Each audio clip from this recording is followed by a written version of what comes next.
a eu beaucoup de morts, mais on n'a pas senti, comme dans beaucoup de pays, une certaine prise de conscience nationale. Quand il y a eu tsunami en France, par exemple, ou plutôt en Asie, on a vu dans des pays d'Europe, les gens cotisaient pour que ceux qui sont... Donc il n'y a eu aucun élan de solidarité en République démocratique au niveau du Congo. gouvernemental, lancer ce type de messages, au niveau de... Mais pourquoi vous n'avez pas tendu la main à la population? Vous pensiez que vous alliez prendre en charge tous les frais? Non, le problème c'est pas... Ce n'est pas une honte pour un gouvernement de dire que je n'ai pas le moyen, que les hommes de bonne volonté puissent me venir en aide. Les circonstances dans lesquelles on s'est retrouvés, nous n'avons pas voulu qu'on puisse croire que nous voulons à notre tour manipuler une population qui est déjà affligée. Donc c'est un gouvernement responsable qui assume par rapport aux moyens qu'il a. Je peux vous dire, le gouvernement a beaucoup apprécié la démarche de la FEC, parce que tout au long de ces événements, il y a des hommes d'affaires qui ont été victimes. Et j'en profite ici pour vous dire, puisque j'ai suivi, depuis un certain moment, il y a en polémique par rapport à certains propos que j'aurais tenus. Oui, notamment alors, les pillages des Pelou Store et des City Market. Qu'est-ce qui s'est passé? Ce qui est regrettable, c'est quoi? J'avais dit textuellement ceci. D'après les informations en ma possession, Pelou Store serré, City Market serré, Bravo serré, Express serré. Et j'ai même dit quelque chose qu'aujourd'hui, je constate que ceux qui veulent un peu extrapoler, déraper, j'ai même dit que l'ambassadeur du Nigeria en République démocratique du Congo a été touché. Mais au moment où nous sommes en train de parler, cet ambassadeur se trouve dans un lit d'hôpital en Afrique du Sud. Donc, on a pris seulement, j'avais même parlé de la BIAC, parce que de là où j'étais, on me faisait parvenir les informations. Et j'ai utilisé les conditionnels. Donc, quand j'ai dit... En attendant que vous puissiez vérifier effectivement la véracité de toutes ces informations sur le terrain. Aujourd'hui, on cherche la petite bête. On cherche où trouver la faute. Qu'est-ce que vous répondez à tout cela qui disent que vous aviez menti, monsieur le ministre? Écoutez, nous sommes dans un pays où chacun peut s'exprimer librement. Si un ministre doit se ramener au niveau des racontards, parce que vous savez, la rumeur chez nous et la manipulation, c'est ce qui a fait que ce pays puisse régresser. Voilà pourquoi nous devons instaurer une nouvelle culture, changer des mentalités, faire de sorte que de temps en temps, lorsque les chiens aboient, il faut les laisser aboyer et vous continuez votre chemin. Et je pense que la caravane ne va pas écraser les chiens, comme le chef de l'État l'avait dit. Mais si quelquefois il faut que la caravane passe sur les chiens, je crois qu'elle peut toujours le faire. Et puis, cher confrère, il faut quand même signaler que dans une situation de crise, il y a toujours, comme qui dirait, une probabilité d'une information extrapolée. Autrement dit, pendant la guerre du Golfe, les Américains, quand ils attaquaient l'Irak, combien d'informations n'ont pas été mal interprétées? Lorsqu'en Roumanie, il y a eu la chute de Ceausescu, il y avait des équipes de TF1, s'il vous plaît, des Américains, s'il vous plaît, sur le terrain. Qu'est-ce qu'ils ont dit? Voilà, Timisoara a été rasé par le pouvoir de Ceausescu à l'époque. L'information diffusée partout.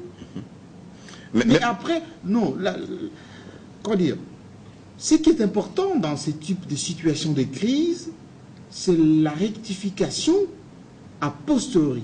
Autrement dit, le ministre alerté. On avait affaire à quoi dans cette situation-là? Parce que moi également, je suivais un peu cette situation en tant que journaliste pour voir comment la situation évoluait. Une espèce de guérilla urbaine qui ne répondait à aucun critère d'une guerre classique. Parce que dans une guerre classique, il y a de front. Il n'y avait pas de front. C'est-à-dire que les gens étaient dispersés dans la ville, s'appuyaient en même temps, ça tirait en l'air, et à chaque fois, il y avait des informations disparates qui arrivaient. Même nous, de la presse, nous avions des informations qui n'étaient pas très formatées. Est-ce que ça interdisait aux gens qui avaient cette information de la donner? D'ailleurs, je peux me continuer. Oui. Il vient de soulever quelque chose qui est très intéressant, parce que tout juste après, votre confrère Lusakweno, de Top Congo, m'a appelé pour me dire, monsieur le ministre, est-ce que vous pouvez confirmer ce que nous venons d'entendre sur les ondes? Vous avez dit, il se pourrait que. J'ai dit, je n'ai pas encore la vérification des faits, mais ce sont les informations que j'ai reçues. Dès que j'aurai la véracité des faits, je ne manquerai pas de vous faire signe. 2 heures après, M. Lusakweno m'a appelé et cette fois-ci j'ai parlé en lingala. Et en ce moment, j'ai rectifié. J'ai dit que ce n'est pas Pelou Store, ce n'est pas City Market, mais Bravo, oui, la BIAC, oui, et certains magasins dont je n'ai pas les noms, et on a beaucoup volé, on a beaucoup cassé les maisons qui vendent les téléphones portables. Ça, je l'ai rectifié en lingala. Et mais tout ceci, on semble passer voilà. la main dessus. Ce sont les choses qui arrivent. D'ailleurs, l'intervention américaine en Irak repose sur un gros mensonge de la présence massive des armes de destruction massive. Jusqu'aujourd'hui, on n'a jamais trouvé. Alors, mais maintenant, monsieur le ministre, vous avez dit au cours de votre conseil du gouvernement que vous alliez approcher les opérateurs économiques qui ont perdu des biens, qui ont été pillés, victimes bien sûr, de ces affrontements armés. Est-ce que vous avez terminé l'enquête? Est-ce que vous avez approché tout le monde? Écoutez, vous avez une idée exacte sur les pertes, le pillage opéré? Je disais tout à l'heure que le gouvernement a beaucoup apprécié la démarche de la FEC. La FEC se réunit avec le ministre des secteurs économiques et financiers et le président de la FEC, ce M. Youma, si je ne me trompe pas, il a pris la parole, il a dit que nous devons participer aussi à la reconstruction de notre pays. Nous n'allons pas attendre que le gouvernement nous apporte les moyens. C'était un discours responsable. Oui, nous n'allons pas attendre que le gouvernement nous apporte les moyens. Nous nous remettons tout de suite au travail. Et entre-temps, les enquêtes continuent pour qu'on voie dans quelle mesure, dans quelle proportion le gouvernement va apporter son aide auprès de ces opérateurs économiques. Voilà au moins un comportement responsable. Voici au moins ce que moi j'appelle les patriotes. Donc, ceux qui veulent que le Congo puisse aller de l'avant. Et non les personnes qui ne sont là que pour détruire. Non, nous avons, depuis 91, 93, nous continuons de détruire ces pays. Donc je pense que les Congolais... Les pillages des tristes mémoires des 91 et 93 ont fait perdre à notre pays 100 000 emplois. Voilà. On n'a jamais, d'ailleurs, réussi à relever toutes ces entreprises qui étaient pillées. Alors, puisque nous parlons de la situation désastreuse que notre ville capitale a connue le 22-23 mars dernier, nous allons maintenant suivre un extrait de l'intervention du chef de l'État, Joseph Kabila Kabange, au cours de son point de presse. Il a parlé, il a commenté ce qui s'est passé dans la ville. Nous vous proposons de l'écouter et puis par après nous allons encore commenter sur ces plateaux ces événements. Depuis la mise en place des institutions, depuis la fin de la période de transition, le Congo a tourné une page, et d'une façon définitive. La page que nous avons tournée, c'est la page de l'impunité, du désordre, de la confusion.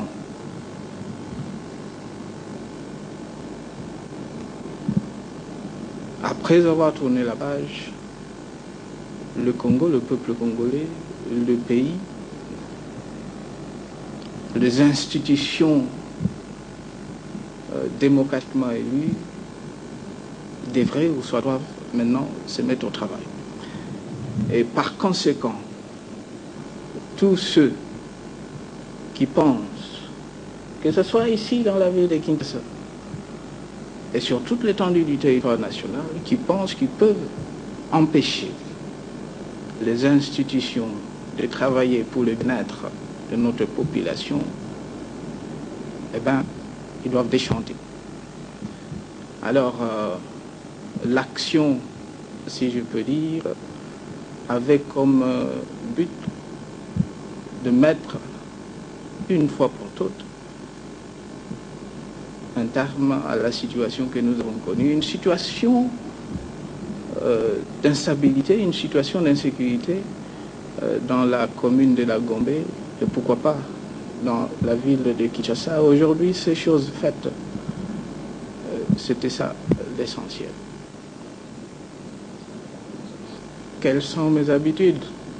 Eh bien, l'homme, ou soit le président Kabila que vous avez connu avant les élections, n'est plus le même. Vous avez connu effectivement un président qui a, à tout moment, cherché le consensus. C'était précisément pour que nous puissions organiser les élections, stabiliser la situation politique. Maintenant, en face de vous, c'est un président élu.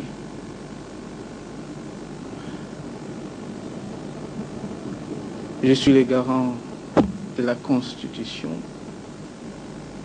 Je dois assurer la sécurité de 60 millions de Congolais.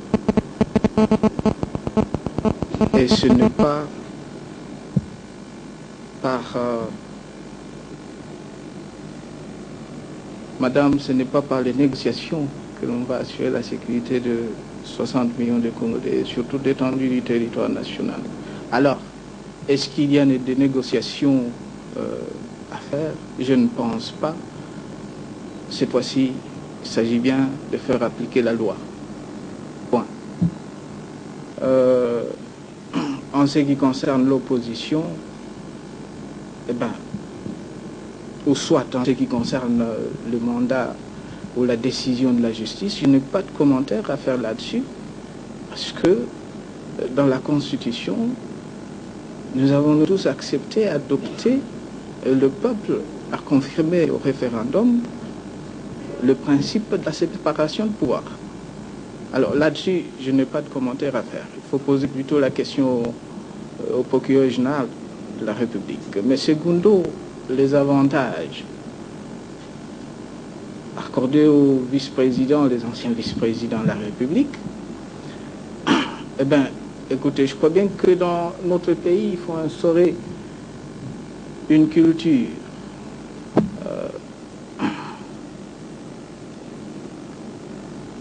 les 4 vice-présidents, et j'aimerais bien vous dire que c'était pour la toute première fois que nous avons eu des vice-présidents dans ce pays depuis l'indépendance.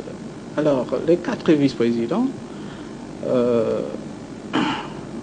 ont eu ces avantages grâce à un décret, effectivement, que j'ai signé le mois de novembre, je crois bien le 21 novembre. C'était précisément pour le mettre à l'abri. Et quels sont ces avantages d'ailleurs? La sécurité physique, en mettant 12 policiers à la disposition de ces 4 vice-présidents, il n'y en a pas que 3, y compris le vice-président Hérodia d'ailleurs. Le 4 vice-présidents, secondo,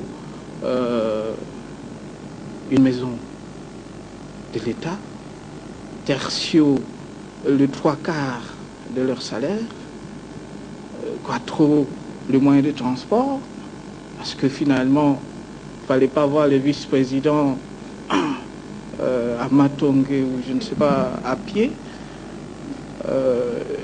Et puis, c'était quoi encore? Un billet d'avion, le soin, etc. C'est une culture. Et j'aimerais bien aussi vous informer que c'est limité dans le temps. Ce n'est pas pour toute la vie ou toute leur vie, mais c'est pour la législature en cours. D'ici 2011, eh ben, ces avantages tombent. Alors, voilà le décret en question et les explications. Voilà. Nous allons maintenant nous tourner du côté de notre confrère d'abord, Jean-Marie Kassamba. Vous avez suivi, comme nous, cette brillante intervention du président de la République. Il dit des choses très très intéressantes. Il fallait tourner la page de l'impunité. Il dit qu'il fallait mettre un terme à la confusion. Et ce n'est plus le même président que nous avons connu pendant la campagne qui nous parle ici. Lui-même l'a dit. Comment vous réagissez à ces propos? C'est la manifestation